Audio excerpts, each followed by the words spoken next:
Hello everyone, welcome back to my YouTube channel. So आज date है 6 मार्च और ये रही हमारी हंटर मिट्योर के 19 इंच के व्हील के साथ। यहाँ पे आप टायर साइज देख सकते हैं 100, 90, 19 और ये अपन ने इंस्टॉल करवा लिया था 19 फरवरी को।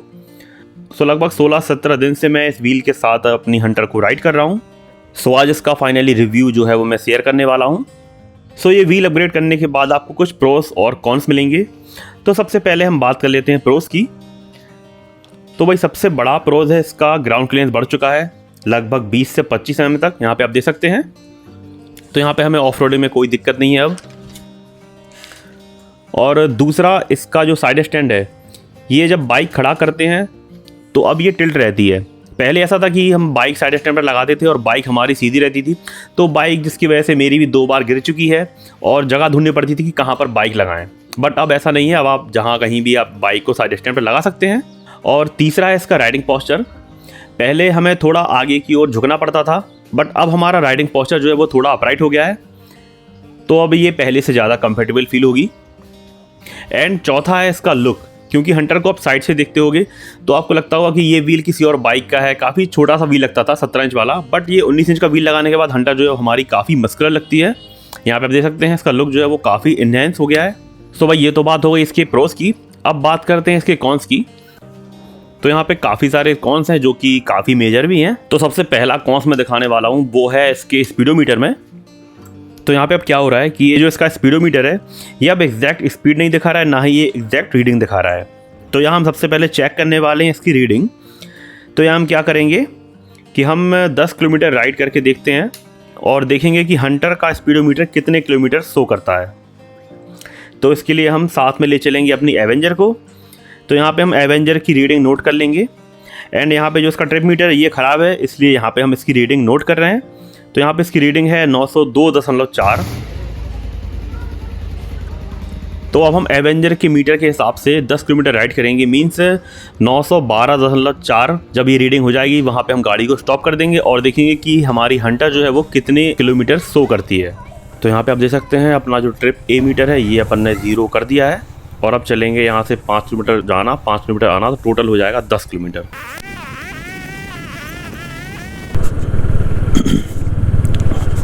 सो यहाँ पे अभी सबसे पहले हम चेक कर रहे हैं इसका जो स्पीडोमीटर है। इसमें दिक्कत आ रही है कि अपन चला रहे हैं 10 किलोमीटर और ये दिखा रहा है लगभग 8.5 या फिर 8.6 ऐसी कुछ। तो अपन इसको चेक कर रहे हैं और स्पीड में भी दिक्कत है। स्पीड जब इसकी होती है 120 एक्चुअल में और ये मीटर शो करता है 100। तो ये दोनों चीज़ अपन सबसे पहले चेक करेंगे। तो अभी हम क्या कर रहे हैं कि घर से मैं जा रहा हूँ 5 किलोमीटर जाऊँगा, 5 किलोमीटर आऊँगा। तो टोटल अपनी जो बाइक है ये रन कितना करती है, और साथ में मैंने एवेंजर ले लिए, उसमें रीडिंग थी 902.4। तो यानी 907.4 पे मैं उसको रोक दूंगा। फिर वहाँ से अपन वापस आएंगे 5 किलोमीटर और फिर टोटल देखेंगे कि इसकी स्पीडोमीटर में कितना रीडिंग दिखाता है।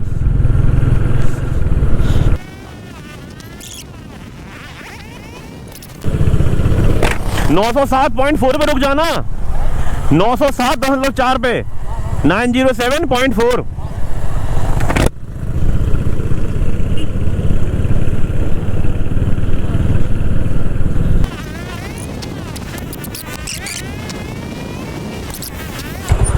कितनी हुई है?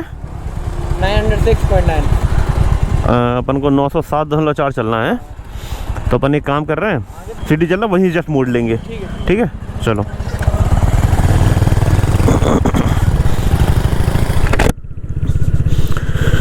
तो भाई अभी 500 मीटर और चलना है और हाईवे पे जाएंगे तो फिर वही कट मिलने की दिक्कत रहेगी। इसलिए सिटी में जा रहे हैं हम लोग 500 मीटर, फिर वहाँ से वापस आ जाएंगे। और जहाँ से ये एवेंजर टर्न करेगा वहीं से मैं अपनी हंटर टर्न करूँगा।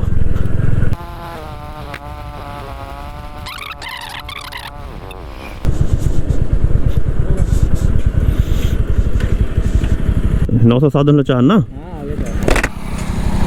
उड़ान कर? नहीं ठीक है। तो यहाँ भाई 907.4 हो गई। अपन ने फ़ोन से भी शूट कर लिया। लगभग 5.5 किलोमीटर चल गई वो। और यहाँ पर रीडिंग दिखा रहा है 4.1 किलोमीटर। अब चलते हैं घर वापस सेम रास्ते से और देखते हैं 10 किलोमीटर में कितना फ़र्क पड़ता है।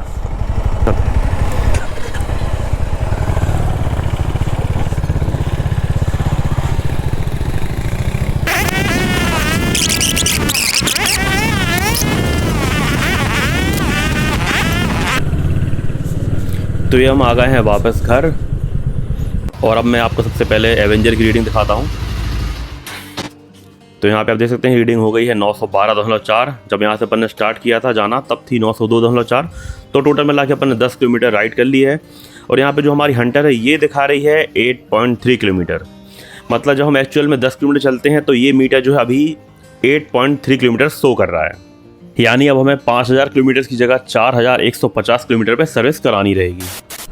तो अब बात करते हैं इसके दूसरे कॉन्स की, एंड वो भी इसकी स्पीडोमीटर में ही है। तो अब क्या हो रहा है कि इसकी अब स्पीड एग्जैक्ट नहीं आ रही है। सपोज़ हम 100 पे चल रहे हैं तो ये 80 या 85 के आसपास दिखा रहा है। सो इसलिए अपन चेक करने वाले हैं इसकी टॉप स्पीड, जो कि हंटर की पहले टॉप स्पीड 120 के आसपास हुआ करती थी। तो वही अपन आज चेक करने वाले हैं कि एक्चुअल में 120 पे चलने पर अब इसका मीटर कितनी स्पीड शो करता है। तो चलिए स्टार्ट करते हैं।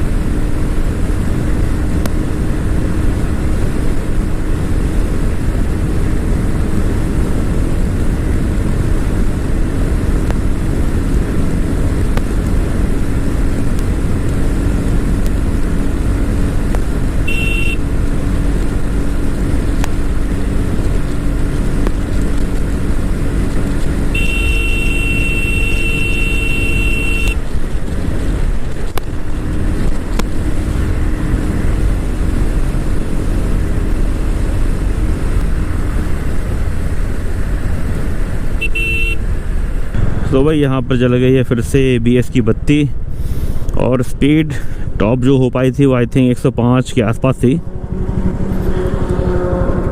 अब यहाँ पे चाबी ऑफ करेंगे, अब फिर चाबी करेंगे ऑन, उसके बाद फिर हमारा ABS जो है वो काम करेगा।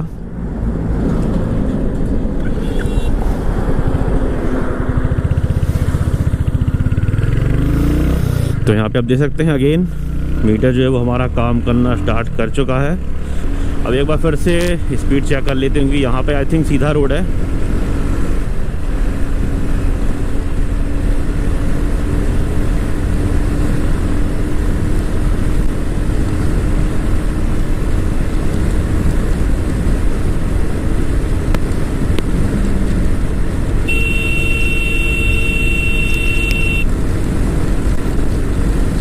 तो ये 105 से आगे तो नहीं जाएगी आई थिंक।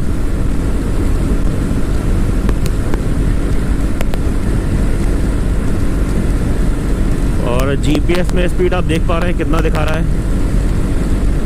GPS वाली इसकी रियल स्पीड है और ये इसकी स्पीडोमीटर की स्पीड।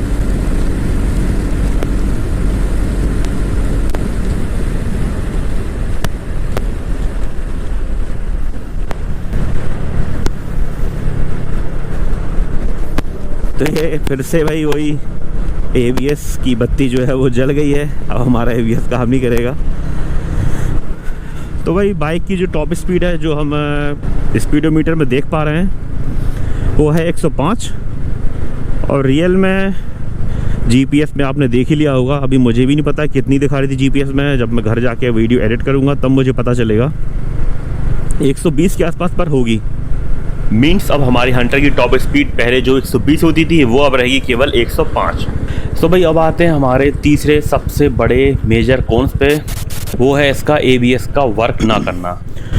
सो इसमें दिक्कत क्या आ रही है कि बाइक अपन 60 के ऊपर चला रहे हैं ना, तो ABS की बत्ती जो है ना ये जल जा रही है। मतलब ABS काम करना बंद कर दे रहा है और जो अपना मीटर है ये भी अपना जो है वो ऑफ हो जा रहा है। अभी आप देख सकते हैं यहाँ पे मैं 40 पे चला रहा हूँ, कोई दिक्कत नहीं है, बाइक चलती रहेगी। 60 पे भी बाइक चलती रहती है। 60 से ऊपर जाता हूँ और बाइक का जो मीटर है ये ऑफ हो जाता है और ABS की बत्ती और इंजन लाइट ये जलने लगती है। तो यहाँ पर आप मीटर चेक करिएगा। तो यहाँ पर मैं 60 के ऊपर बाइक करता हूँ, फिर आप देख पाएंगे।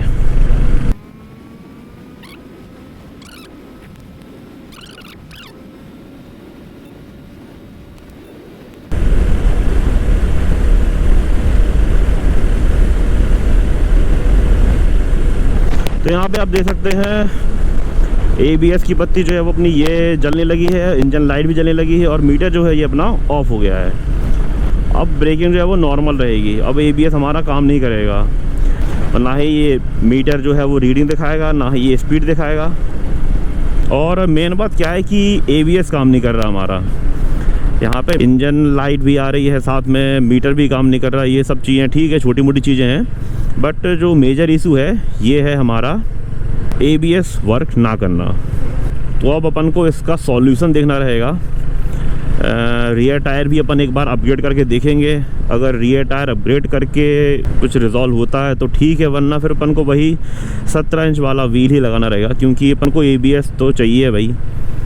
और अब ये जो लाइट आ रही है ना, इनको हमें बंद करने के लिए क्या करना रहेगा कि बाइक की चाबी को एक बार ऑफ़ करना रहेगा, फिर ऑन करना रहेगा, तब जाके ABS हमारा काम करेगा। बट इंजन लाइट उसके बाद भी ऑन रहने वाली है। यहाँ पे हमने चाबी जो है वो ऑफ़ करी और अब ऑन करी, तो अब ABS है ये हमारा फिर से वर्क करना स्टार्ट कर देगा। बट इंजन लाइट अब भी आएगी। और ये अभी आप देख सकते हैं इंजन लाइट जो है ये अभी भी जल रही है। तो इसको बंद करने के लिए क्या करना रहेगा कि हमें बाइक को 1-2 घंटे के लिए बंद करना रहेगा लगभग, फिर हम ऑन करेंगे तो इंजन लाइट भी ये चली जाएगी। तो अभी आप देख सकते हैं मैं घर आ गया हूँ, बट ये जो इंजन लाइट है ये अभी सो हो रही है।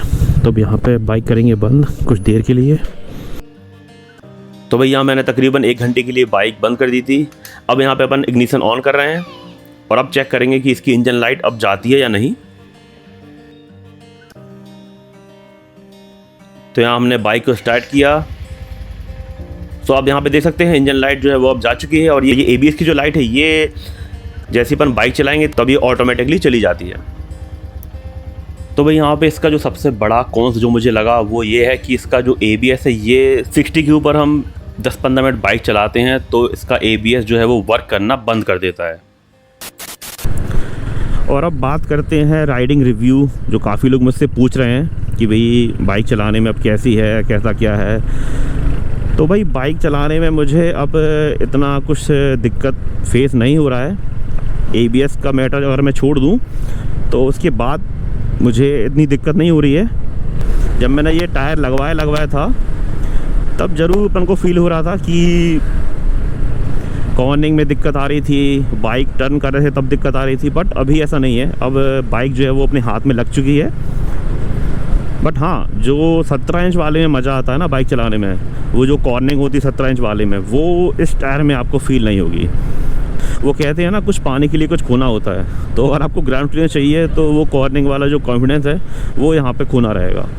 बाकी बाइक चलाने में वैसा कुछ दिक्कत नहीं है। स्टार्टिंग में लगता है, 1-2 दिन मुझे भी लगा, बट धीमे धीमे बाइक अपने हाथ में जब आ जाती है ना तब ये दिक्कत भी अपन को फील नहीं होती है। अभी मैं 60 इसलिए चला रहा हूँ ताकि वो ABS है ना ये फिर से ऑफ ना हो जाए। 60 के अंदर चलता हूँ ना तो दिक्कत नहीं आ रही है, 60 से ऊपर जैसे जा रही 70 पे भी जा रही है ना तब वो दिक्कत आ रही कि ABS काम करना बंद कर दे रहा है। बाकी अब अपन चलते हैं थोड़े टर्न वगैरह पे, तो कॉर्निंग भी एक बार चेक कर लेते हैं। वैसे मैं चेक कर चुका हूँ, इतनी दिक्कत नहीं आ रही मुझे, बट फिर भी।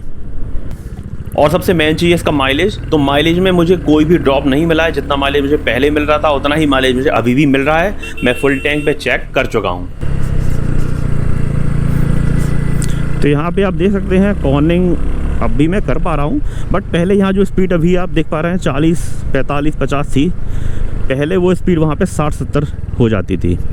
मतलब हम थोड़ी हाई स्पीड पे भी टर्न कर सकते थे, बट अभी यहाँ पे उतना कॉन्फिडेंस नहीं मिल रहा है बट उतना नहीं मिल रहा जितना 17 इंच में मिलता था। और सभी लोग जानते होंगे 17 इंच वाला जो व्हील है वो वही कॉर्निंग के लिए सबसे बेस्ट होता है। बाकी जो कुछ अगर ऐसे रास्ते हैं यहाँ पे अपनी बाइक आराम से जा सकती है। यहाँ जो पहले जर्क फील होते थे अब ये फील नहीं होंगे। रोड थोड़ी सी ख़राब है बट यहाँ पे आराम से अपनी बाइक जो है परफॉर्म करेगी।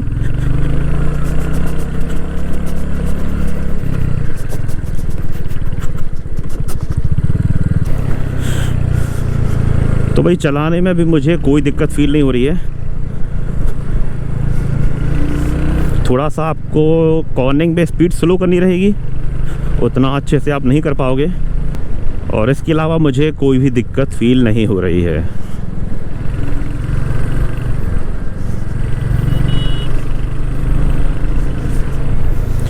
ये जो कर्व है यहाँ पे, जो पहले अपन 70 पे कर लेते वो आपको अब 50-55 पे करने रहेंगे, बस इतना ही मुझे फ़र्क लग रहा है। बट जो 17 इंच का व्हील कर पा रहा था ना, वो ये व्हील नहीं कर पा रहा है। इसमें कोई दो राय नहीं। अगर आपको कॉर्निंग में ज़्यादा राइड करनी होती है तब आप ये 19 इंच वाला व्हील ना ही लगवाएं तो बेटर रहेगा। अगर आपका मोटिव थोड़ा ऑफ रोडिंग का है तभी आप कराएं, अदरवाइज़ कोई मतलब नहीं है। अभी मैं ख़राब रोड में भी चला के दिखाऊंगा। ख़राब रोड्स में कोई दिक्कत नहीं है, बढ़िया चल रही है। और यहाँ पे मैंने बाइक चला ली है लगभग 350 किलोमीटर, 8450 कुछ थी रीडिंग। तब मैंने ये व्हील जो है वो इंस्टॉल कराया था, और उसके बाद कुछ टाइम तक मीटर भी ऑफ हो जाता था। और अभी रीडिंग जो दिखा रहा है लगभग 8798, मतलब 8800 मान लो अब 300, और वही लगभग 350 के आसपास मैंने बाइक चला ली है। और 8-10 दिन भी हो गए हैं। इसके बाद मैं ये रिव्यू दे रहा हूँ। ये मैंने पहले ही कहा था, क्योंकि मैं जब बाइक अच्छे से चला लूँगा ना उसके बाद ही रिव्यू दूंगा, क्योंकि स्टार्टिंग में मुझे भी समझ में नहीं आ रहा था कि यार बाइक कैसी चल रही है। बस ये ABS वाला जो इश्यू है, अगर ये सॉल्व हो जाता है तब ये टायर जो है वो अपग्रेड करना सही है। बाकी एक बार ख़राब रोड्स में भी ये चला के देख लेते हैं। और पहली बात 19 इंच का व्हील है ना, तो पहले से बेटर ही रहेगा। तो यहाँ भाई हमारी ख़राब रोड है वो स्टार्ट होती हैं। यहाँ पे अब आप देख सकते हैं बाइक जो है आराम से हमारी निकलती जाएगी।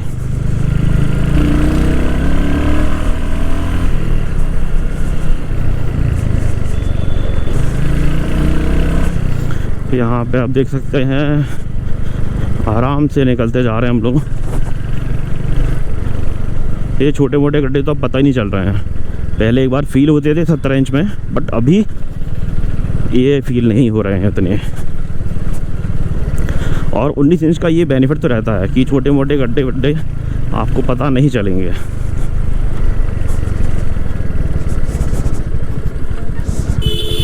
ये आप स्पीड ब्रेकर देख पा रहे हैं। और हमारे सिटी की रोड एक्चुअली ख़राब ही है। यहाँ पे क्या है, पेड़ की छाया की वजह से आप रोड नहीं देख पा रहे होंगे, बट ये थोड़ी जड़ की रोड है।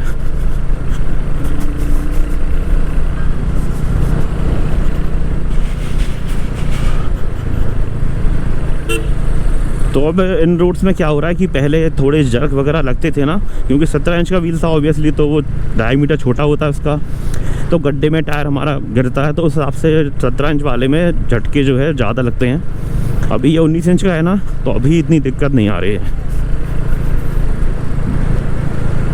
अपन छोटे मोटे गड्ढे वगैरह आराम से निकल सकते हैं।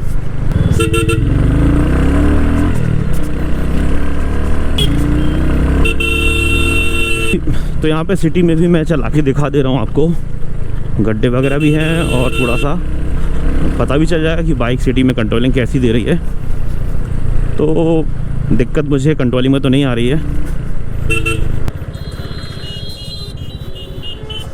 तो यहाँ पे आप देख सकते हैं सिटी में बाइक चलाने में कोई दिक्कत नहीं है, अपन आराम से बाइक चला सकते हैं। बट स्टार्टिंग में थोड़ा ऑट लगेगा, बट कुछ दिन बाद जब आपके हाथ में बाइक लग जाएगी तब कोई दिक्कत नहीं आने वाली है।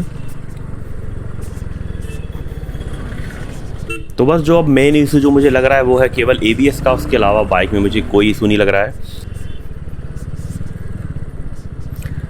तो अब इस ABS वाली दिक्कत के अपन को कुछ सॉल्यूशन देखने रहेंगे। तो सबसे पहले तो मुझे लग रहा है कि दोनों टायर्स का जो डायमीटर है इनमें अब काफ़ी गैप हो गया है, इसलिए ये दिक्कत आ रही हो। तो अपन सबसे पहले इस गैप को समान करके देखते हैं। तो सबसे पहले हम लगाएंगे फ्रंट में 90-90-19, जो कि पुरानी क्लासिक में आता था, क्योंकि इसका जो डायमीटर है ये 100-90-19 से काफ़ी कम होता है। तो अगर ये लगाने के बाद प्रॉब्लम सॉल्व होती है तो ठीक है, अगर इसके बाद भी ये प्रॉब्लम सॉल्व नहीं होती है तो फिर हम पीछे लगाएंगे 130 80 17 या फिर 150 70 17, क्योंकि इन टायर्स का जो डायमीटर होता है वो हंटर के 140 70 17 जो स्टॉक टायर आता है उससे बड़ा होता है। तो अगर ये टायर लगाने के बाद ये ABS की प्रॉब्लम सॉल्व होती है तब तो ये मॉडिफिकेशन मैं आपको सजेस्ट करूंगा, पर अगर ये प्रॉब्लम सॉल्व नहीं हो पाती है तो फिर इस मॉडिफिकेशन का कोई मतलब नहीं है। मैं भी हंटर का 17 इंच वाला जो स्टॉक व्हील है वो लगा लूँगा। तो चलिए फिर करते हैं अभी 90 90 19 और 130 80 17 या फिर 150 70 17 इन टायर्स की जुगाड़। अगर कहीं से सेकेंड हैंड मिल जाते हैं तो पहले अपन इनको लगा के देखेंगे। अगर ABS वाली प्रॉब्लम जो है वो सॉल्व हो जाती है तो उसके बाद ही मैं न्यू टायर्स परचेज करूँगा। तो जैसा भी होगा देखते हैं अपन नेक्स्ट वीडियो में। तब तक के लिए बाय बाय। और अगर आपको वीडियो पसंद आई हो तो प्लीज़ इस वीडियो को लाइक कीजिएगा और मेरे चैनल को सब्सक्राइब जरूर कीजिएगा। Thank you for watching.